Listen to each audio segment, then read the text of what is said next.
Good evening students. Structure of ஆட்டம்ல ஏற்கனவே 2 video upload பண்ணியிருக்கேன்டா. அந்த வீடியோவில் உங்களுக்கு வந்து ஃபார்முலாஸ் எல்லாம் கொடுத்துருக்கேன். அந்த ஃபார்முலாஸ் போதுமானது. அதுக்கு மேலே தேவைப்பட்டால் ஏதாவது 1-2 ஃபார்முலா தேவைப்படாத கொஷின் டிஸ்கஸ் பண்ணத்தில் வரும்.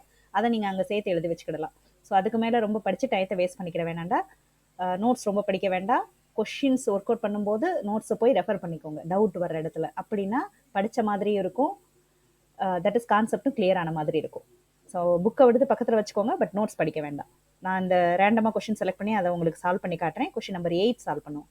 For a given series of spectral lines of atomic hydrogen, let delta nu will be nu bar max minus nu bar minimum with the difference in maximum and minimum frequencies in centimeter minus 1. The ratio of delta nu bar Lyman, அதாவது delta nu bar Lyman, delta nu bar Balmer கேட்டிருக்காங்களா.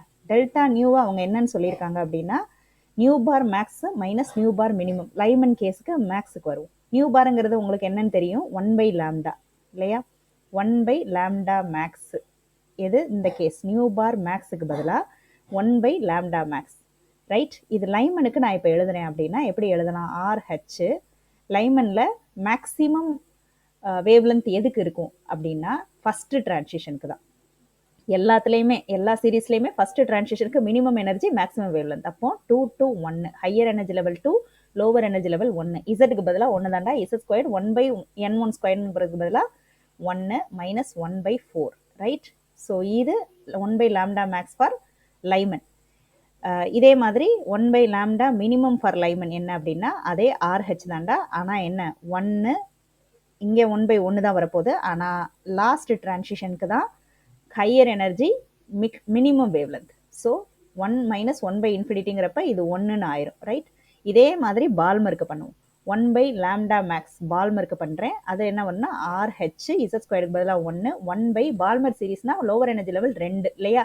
1/n1 squared அப்படிங்கிறப்ப 1/4. Higher energy level minimum energy level maximum வேவ்லென்த்துக்கு higher energy level 3. So 1/9ன்னு வந்துடும். இதே இது 1/λ minimum. இது ரெண்டும் Palmer சீரீஸ்க்கு. Palmer சீரீஸ்க்கு என்ன வரும், RH கண்டிப்பாக வந்து லாஸ்ட் டிரான்சிஷன் தான் மினிமம் வேவ்லென்த். அப்போனா 1/4 மட்டும் நிற்கும், ரைட். ஸோ இப்போ நான் இதை போய் சப்ஸ்டியூட் பண்ணுறேன். ஃபஸ்ட்டு இது மைனஸ் இது, ரைட். எந்தெந்த டேர்ம், இந்த டேர்ம் மைனஸ் இந்த டேர்ம் பண்ணணும் இல்லையா. RH காமனாக வெளியே எடுக்கிறேன். RH காமனாக வெளியே எடுத்துட்டேன். இது என்ன வரும், 1 மைனஸ் 1/4ங்கிறது 3/4ன்னு வரும். 3/4 மைனஸ் 1, ஏன்னா இங்கே வெறும் RH டேர்ம் தான் இருக்க போகுது. அதே மாதிரி கீழே அதே RH தான். 1/4 மைனஸ் 1/9ங்கிறது என்னடா வரும், எல்சிஎம் எடுத்தீங்கன்னா 9 மைனஸ் 4, அதாவது 5 டிவைடட் பை 9 வரும்டா. 5 divided by 9 into 4, right. So 5 divided by 9 into 4, 9 இந்த பக்கம் கொண்டு போவீங்க, 4 அந்த பக்கம் கொண்டு போவீங்க. இதை செஞ்சு பார்த்தா தெரியும் உங்களுக்கு. மைனஸ் 1/4 அதை RH காமனாக வெளியே எடுத்துட்டேன். 1/4 இருக்க போகுது, ரைட். ஸோ RH கேன்சல் ஆயிரும். அப்போனா 3/4 மைனஸ் 1 அப்படிங்கிறது ரைட். 3/4 மைனஸ் 1 என்னவா வரும், மைனஸில் இருக்குது, 1/4ன்னு இருக்கும். அதே மாதிரி இங்கே 1/4 காமனாக வெளியே எடுத்துட்டீங்க அப்படின்னா 5/9 மைனஸ் 1ன்னு இருக்கும். ஸோ 1/4னா 5/9 மைனஸ் 1. ஸோ 1/4 கேன்சல் ஆயிரும். இங்கே மேலே மைனஸ் 1 இருக்குது, கீழே 5/9 மைனஸ் 1 இல்லையா. கீழே மைனஸ் வந்துடும் ஆக்சுவலாக. ஏன்னா 5 மைனஸ் 9 டிவைடட் பை 9 வரும் இல்லையா. அப்போனா minus 4/9, right. So minus minus cancel ஆயிரும். 9/4 ஆன்சர். ஸோ 9:4. எதுக்காக டிவிஷனில் எடுக்கிறேன்னா ரேஷியோ அவங்க கேட்டிருக்காங்கிறதுக்காக. ரேஷியோ இப்படி எழுதிக்கலாம்டா, 9:4ன்னு எழுதலாம். ஸோ இது புரிஞ்சிருக்கும் நம்புகிறேன். புரியலைன்னா வாட்ஸ்அப்பில் மெசேஜ் பண்ணுங்கள். திருப்பி இந்த கொஷினை இன்னும் கொஞ்சம் எலாபரேட்டாக பண்ணுறேன், ஓகேவா. ஸோ அடுத்த கொஷின் பாருங்கடா. What is the work function of the metal if the light of wavelength. இது உங்களுக்கு ஈஸியாக தெரியும்னு நினைக்கிறேன். ஏன்னா 12th ஸ்டாண்டர்டில் ஆட்டம் லெசன் டூயல் நேச்சர் லெசனில் இதை படிச்சிருப்பீங்க. ஒரே ஒரு ஃபார்முலாவை தான்டா. அந்த ஒரு ஃபார்முலாவை தான் திருப்பி இப்படி போட்டு பார்ப்பீங்க, இப்படி போட்டு பார்ப்பீங்க, அப்படி போட்டு பார்ப்பீங்க. அந்த லெசனே ரொம்ப ஈஸியான லெசன். நீங்கள் ரொம்ப ஸ்ட்ரெஸ் எடுத்துக்கிட வேண்டியதில்லை. அந்த லெசனோட ஒரு ஃபார்முலாவை தெரிஞ்சுக்கிட்டா மற்ற எல்லாத்தையும் பண்ணிக்கலாம். ஒருவேளை அந்த லெசனை பற்றின எக்ஸ்ப்ளனேஷன் வேணும்னு நினச்சிங்கன்னா எனக்கு வாட்ஸ்அப்பில் மெசேஜ் பண்ணுங்கள். நான் அந்த டூயல் நேச்சர் பற்றின லெசன் எக்ஸ்பிளைன் பண்ணுறேன். நீங்கள் நோட்ஸை படிக்க வேண்டியதே இல்லை. நான் உள்ளவே, அதாவது அந்த வீடியோலையே எதை எழுதணும், போர்டுக்கு எப்படி கேட்பாங்க அப்படிங்கிறத கிளியராக சொல்லிடுவேன். தேவைன்னா கேளுங்க. ஓகே, அடுத்தது பாருங்களேன். அந்த கொஷினை ஒர்க் அவுட் பண்ணுவோம். இதில் என்ன சொல்லியிருக்காங்கன்னா work function of the metal கேட்டிருக்காங்கடா, அதாவது 5 நாட் கேட்டிருக்காங்க. சரி செக் பண்ணி என்னன்னு பார்ப்போம். என்னன்னா 4000 light of wavelength. If the light of wavelength generates photoelectrons of velocity 6 into 10 to the power 5. Okay, என்ன சொல்லியிருக்காங்கன்னா இந்த லைட் ஆஃப் வேவ்லென்த் அவங்க அனுப்புகிறாங்க. அப்போ hc/λ அவங்க அனுப்புனது hc/λ. இந்த லாம்டா தான் அவங்க அனுப்பியிருக்காங்க. அதுலேருந்து என்ன எடுத்துக்கிடும் அப்படின்னா E = hc/λ. 5 நாட்டுங்கிறத மெட்டல் எடுத்துக்கிட்டு பேலன்ஸ் இருக்கிறத கைனட்டிக் எனர்ஜியாக வெளியே விடும், 1/2 mv². ஸோ இப்போ hc/λ இது எல்லாமே ஜூலில் இருக்கு இல்லையா? ஓகே, ஜூல் செகண்டில் தான் இருக்குது. ஸோ hc/λ அப்படிங்கிறப்ப 5 naught work function of the metal தான் கேட்டிருக்காங்க. அப்போ hc/λவை நம்ம என்னென்னு எழுதிக்கிறலாம்? 6.626 into 10 to the power minus 34 into 3 into 10 to the power 8 divided by இது ஆம்ஸ்ட்ராங் டிகிரியில் இருக்குது. அப்போ 4000 into 10 to the power minus 10 வரும்டா. Already ஒரு 3 0 இருக்கிறதுனால நான் 4 into 10 to the power minus 7 எழுதிக்கிறேன். that will be equal to 5 not half mv² பதிலாக half into mass of electron என்ன 9 into 10 to the power minus 31 கிலோகிராமில் தான் போடணும். ஏன்னா SI யூனிட் கிலோகிராம் தான்.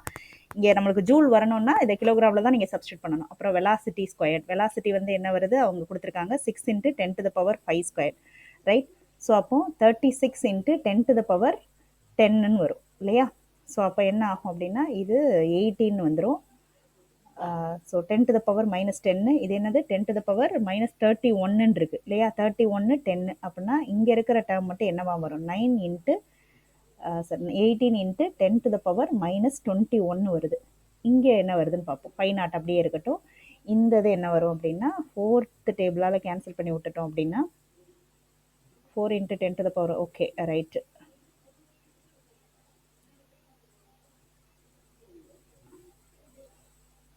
1.65 into 3, இது 10 to the power minus 7 cancel பண்ணி விட்டிங்கன்னா 10 to the power minus 4 இருக்கும். இது மேலே வந்துச்சு அப்படின்னு. ஓகே, இது 6.626 into 10 to the power 34 34 இருந்ததுன்னா 10 to the power 7 கேன்சல் பண்ணீங்க அப்படின்னா 10 to the power minus 27 இருக்கும். இதில் 8 கேன்சல் பண்ணீங்க அப்படின்னா 10 to the power minus 19 இருக்குது. So 1.65 into 3 10 to the power minus 19 ஓவராலாக டேர்ம். இதெல்லாம் செஞ்சு பாருங்கடா. செஞ்சு பார்த்துட்டு எனக்கு வந்து அதே ஆன்சர் உங்களுக்கு வருதாங்கிறத செக் பண்ணுங்கள். 1.65 into 3, ரைட்? இது வந்து 4.95 வருது. அதாவது 5 நாட்டு இந்த பக்கம் இருக்குது. இங்கே 4.95 into 10 to the power minus 19 இருக்குப்பா. இந்த இடத்துல என்ன வருது அப்படின்னா 9 into 18, right? So 162 in terms of இதில் எழுத போகிறேன்னா 1.62 into 10 to the power minus 19 எழுதலாம். ஏன்னா 21 இருக்கு இல்லையா? இதை நீங்கள் கேன்சல் பண்ணி பார்த்தீங்கன்னா தெரியும். ஸோ சும்மா பார்த்தீங்க அப்படின்னா இதுதானே வரும், அப்படிதான், அவ்வளோதானே, மேட்டர் முடிஞ்சிருச்சுல அப்படின்னு நீங்கள் நினைப்பீங்க. பட் ஆனால் எல்லாத்தையுமே செம்ம நீங்கள் செஞ்சு பாருங்கள். கேல்குலேட்டரில் செய்யக்கூடாது கன்ஃபார்மாக. 3.33 வருதுடா. So 3.33 into 10 to the power minus 19 ஜூலில் வருது. அதை எலக்ட்ரான் வோல்ட்டாக கன்வெர்ட் பண்ணுறீங்க அப்படின்னா என்ன வரும்? 19 ஜூலில் வருது. அவங்க கொடுத்துருக்கிறதுல எலக்ட்ரான் வோல்ட்டில் கொடுத்துருக்காங்களா? ஸோ எலக்ட்ரான் வோல்ட்டை கன்வெர்ட் பண்ணுறீங்க அப்படின்னா 5 நாட்டு. நான் அதை எலக்ட்ரான் வோல்ட்டில் கன்வெர்ட் பண்ணி காட்டுறேன் பாருங்கள். 1 electron volt will be equal to 1.6 into 10 to the power minus 19, right? So இப்போ இவ்வளோ ஜூல் சேர்ந்துச்சுன்னா ஒரு எலக்ட்ரான் வோல்ட். அப்போ 3.33 into 10 to the power minus 19 சேர்ந்துச்சுன்னா எவ்வளோ electron volt? 3.33 into 10 to the power minus 19 divided by 1.6 into 10 to the power minus 19. So cancel ஆயிரும். அப்ராக்சிமேட்டாக 2.1. நார்மலாக பார்த்தீங்கன்னா 3.1 அவசரப்பட்டு மார்க் பண்ணிடுவீங்க. அப்படி பண்ணிடக்கூடாது. நல்லா செக் பண்ணிக்கோங்க. இதில் ஏதாவது டவுட்னா எலாபரேட் எக்ஸ்ப்ளனேஷன் இதில் கொடுக்குறேன். பட் இது நீங்கள் ஆல்ரெடி ஜேஇக்கு ப்ரிப்பேர் ஆகிக்கிட்டு இருக்கிறனால ஓரளவுக்கு படிச்சிருப்பீங்க. அதே மாதிரி ஃபார்முலாஸை நீங்கள் ரொம்ப சின்சியராக ஃபாலோ பண்ணியிருப்பீங்க அப்படிங்கிற நம்பிக்கையில் நான் ரொம்ப வேகமாக போட்டுக்கிட்டு போகிறேன். ஓகே, அடுத்த கொஸ்டின் போகிறேன். இது ஃபோட்டோ எலக்ட்ரிக் எக்ஸ்பெரிமெண்ட் தான். நம்ம இதில் போவோம். இந்த பாருங்கள். இஃப் த ஷார்ட்டஸ்ட் வேவ்லென்த் இந்த Lyman series of hydrogen atom is A, then the longest wavelength in the Paschen series of He+. Okay, என்ன சொல்லியிருக்காங்கன்னா லைமன் சீரீஸு ஷார்ட்டஸ்ட் வேவ்லென்த். ஷார்ட்டஸ்ட் வேவ்லென்த்னா என்ன? லாங்கஸ்ட் டிரான்சிஷனாக இருந்தால் தான் ஷார்ட்டஸ்ட் வேவ்லென்த். அப்போ 1/λ ஷார்ட்டஸ்ட் வேவ்லென்த்ங்கிறதுனால லாம்டா மினிமம் எண்டில் வரும். RH இசட்டுக்கு பதிலாக என்ன 1 ஸ்கொயர்ட் இசட் ஸ்கொயர்டுக்கு பதிலாக 1/n1 ஸ்கொயர்ட் இல்லையா? எப்பயுமே லைமனில் ஒன்று தான். ஆனால் லாஸ்ட் டிரான்சிஷன் என்னவா இருக்கணும் அப்படின்னா ஹையர் எனர்ஜிங்கிறதுனால இது லேம்டா மினிமமாக வரணும் இல்லையா? அவங்க என்ன சொல்லியிருக்காங்க, ஷார்ட்டஸ்ட் வேவ் லென்த்னா லாங்கஸ்ட் எனர்ஜி இருந்திருக்கணும். அப்போ கடைசி லெவல் தான். அப்போ 1/∞ இந்த இடத்துல 0 வந்துடும். ஸோ ஆர்ஹெச்ங்கிறத அவங்க என்னன்னு சொல்லியிருக்காங்க, ஆர்ஹெச் மட்டும்தான் இந்த இடத்துல இருக்க போகுது. அந்த ஆர்ஹெச்சை ஏன்னு எடுத்துக்கிடலாம். அப்போ லாங்கஸ்ட் வேவ் லென்த் இந்த Paschen series of HE plus. அப்போ லாங்கஸ்ட் வேவ் லென்த் பார்ப்போம். பாஸ்டன் சீரிஸ் என்ன வரும், ஃபர்ஸ்ட் லைமன், பால்மர், பாஸ்டன். பாஸ்டன்ல ஆர்ஹெச் ஹச்இ கொடுத்துருக்காங்க. ஸோ அதோட அட்டாமிக் நம்பர் வந்து 2. மாஸ் நம்பரை போட்டக்கூடாது, atomic number. So atomic number 2 square போட்டிங்கன்னா இசட் ஸ்கொயர்டு தானே formula. 1/λ is equal to RH Z squared into 1/n1 square minus 1/n2 square. Right, இதான் அதோட ஃபார்முலாடா. நம்ம அந்த ஃபார்முலா வீடியோஸில் போட்டிருக்கேன், செக் பண்ணி பார்த்துக்கோங்க. ஷேர் பண்ணவும் செஞ்சுருக்கேன், அதோட ஃபார்முலாவை போஸ்ட்டில் ஷேர் பண்ணவும் செஞ்சுருக்கேன், அதையும் பார்த்துக்கோங்க. ஸோ ஆர்ஹெச் இன்ட்டு 4 1 என்ன சொல்லியிருக்காங்க, மேக்ஸிமம் டிரான்சிஷன் பாஸ்டன் சீரீஸில் சொல்லியிருக்காங்க. பாஸ்டன் சீரீஸில் எப்பயுமே லோவர் வந்து 3, அப்போனா 9 வந்துடும். ஹையர் வந்து அவங்க என்ன சொல்லியிருக்காங்க, லாம்டா மேக்ஸ். அப்போ ஹையர் ரொம்ப கம்மியான எனர்ஜியாக இருந்தால் தான் ஹையர் வேவ்லேருந்து கிடச்சிருந்துருக்கும். ஸோ 3 to 4ங்கிற டிரான்சிஷன் தான் செலக்ட் பண்ணணும். அப்படின்னா தான் மினிமம் டிரான்சிஷனே 3 to 4 தான். 3 to 4ல் தான் கம்மியான எனர்ஜி, வேவ்லேருந்து ரொம்ப ஜாஸ்தியாக இருக்கும். அப்போது 4 square equal to 1/16. RH already நம்ம என்னன்னு எடுத்திருக்கோம், ஏன்னு எடுத்து வச்சிருக்கோம். ஏ இன்ட்டு 4 அப்படியே இருக்கட்டும். இதை நீங்கள் பண்ணீங்கன்னா 16 மைனஸ் 9 எவ்வளோ வரும், 7 டிவைடட் பை 9 இன்ட்டு 16 அப்படின்னு வரும். இதில் ஸோ 7a டிவைடட் பை 36.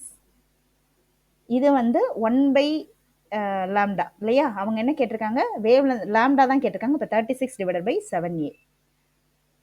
இவங்க தப்பாக கொடுத்துருக்காங்க. 36 ஓகே, இங்கே வேவ் லென்த்தை தான் வந்து, அப்போனா இது வந்து 1/aன்னு எடுக்கண்டேன். ஆக்சுவலாக என்ன சொல்லியிருக்காங்க இங்கே பாருங்கள், ஷார்ட்டஸ்ட் வேவ் லென்த்தை தான் ஏன்னு எடுத்திருக்காங்க. அப்போ ஆர்ஹெச் இஸ் ஈக்குவல் டு 1/aவாக இருக்கும். அதாவது லாம்டா மினிமமாக தான் ஏன்னு எடுத்திருக்காங்க. அப்போ 1/aவாக தான் எடுத்திருக்கணும். ஸோ இங்கே என்ன ஆகும், 1/a அப்படின்னு போடணும். அப்போ 1/a போட்டோம்னா 7 divided by 36a divided by 7. ஏன்னா நம்ம கண்டுபிடிச்சது 1/λ மேக்ஸ். அப்போ லாம்டா மேக்ஸ் வேணும்னா என்ன பண்ணுவோம், அதை தலைகீழாக மாற்றிக்கோங்க.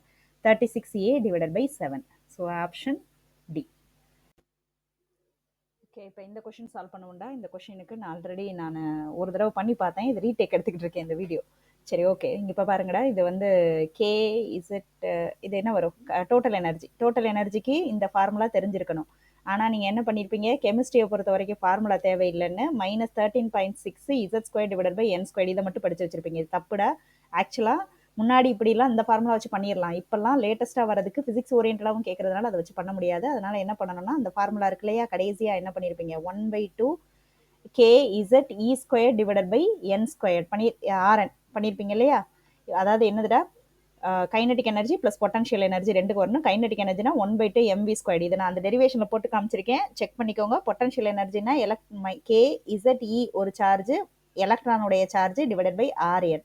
இதை பண்ணியிருந்திருப்பீங்க. mv ஸ்கொயருக்கு பதிலாக K Z E square divided by RN அப்படிங்கிற ஃபார்முலா வரும். ஏன்னா நான் ரெண்டு வச்சு மட்டும் பண்ணிடலாம்னு சொல்லியிருக்கேன். ஸோ இந்த ஃபார்முலா தெரியாமல் நீங்கள் இந்த மாதிரி கொஷின்ஸ்க்கு ஆன்சர் பண்ணிட முடியாது. நான் சொன்னேன் இல்லையா, இ ஸ்கொயர்டு 6, இதுக்கு அந்த இடத்துல நான் எக்ஸ்பிளைன் பண்ணியிருப்பேன்.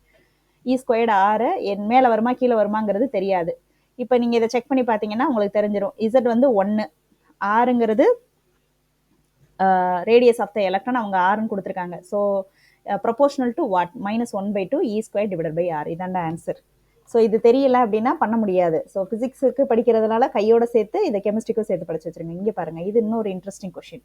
இதுக்கு பாருங்கள் வேறு மாதிரி அப்ளை பண்ண வேண்டியிருக்கு. இதில் என்ன சொல்லியிருக்காங்கன்னா, இங்கே ஹச் எல்லாம் வருது பாருங்கள். ஆனால் நம்ம kinetic energy of the electron எப்படி படிச்சிருக்கோம், கைனடிக் எனர்ஜினா ½ mv ஸ்கொயர். mv ஸ்கொயருக்கு பதிலாக K Z E square divided by RN வரும். இப்போ வந்து அவங்க ஃபர்ஸ்ட் ஆர்பிட் கொடுத்துருக்காங்க. அப்போ செகண்ட் ஆர்பிட்டுக்கு என்ன வரும் அப்படிங்கிறத நம்ம செக் பண்ணிக்கணும். அதாவது ஆர்என்னுங்கிறது ஃபர்ஸ்ட் ஆர்பிட்டுக்கு ஏ நாட்டான். நம்ம ஆர்என் என்ன படிச்சிருக்கோம், R1ங்கிறது என்னது,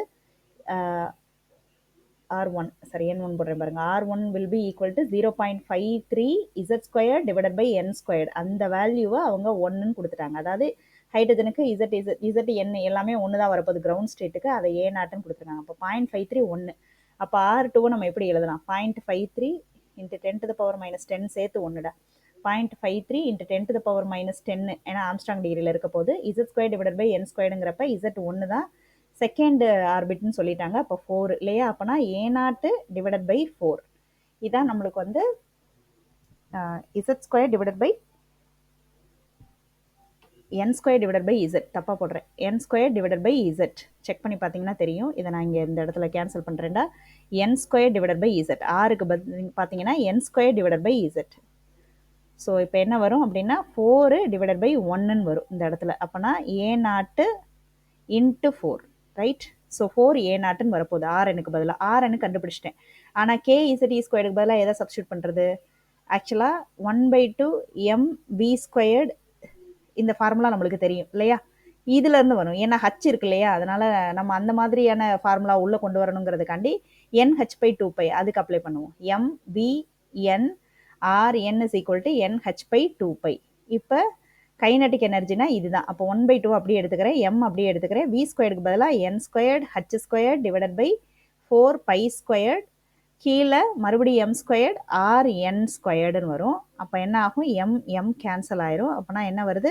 n ஸ்கொயர்டுக்கு பதிலாக இப்போ செகண்ட் ஆர்பிட் தானே கொடுத்துருக்காங்க. இந்த kinetic energy of an electron இந்த செகண்ட் ஆர்பிட். n-க்கு பதிலாக 2 போட்டிங்க அப்படின்னா இங்கே 1/2 இருக்கட்டும். இது n ஸ்கொயர்னா 4ன்னு ஆயிரும். h ஸ்கொயர்டு அப்படியே இருக்கட்டும்டா. கீழே 4π ஸ்கொயர்டு அப்படியே இருக்கட்டும். m-க்கு மாஸ் ஆஃப் எலக்ட்ரான் அப்படியே எடுத்துக்கிறோம். rn-க்கு பதிலாக 4a0 ஸ்கொயர்டு. அப்போ 16 a0 ஸ்கொயர்டு அப்படின்னு வரணும் இல்லையா? அப்போனா இப்போ எது 4 கேன்சல் ஆயிடுச்சு. வேற என்ன இருக்குது இங்கே?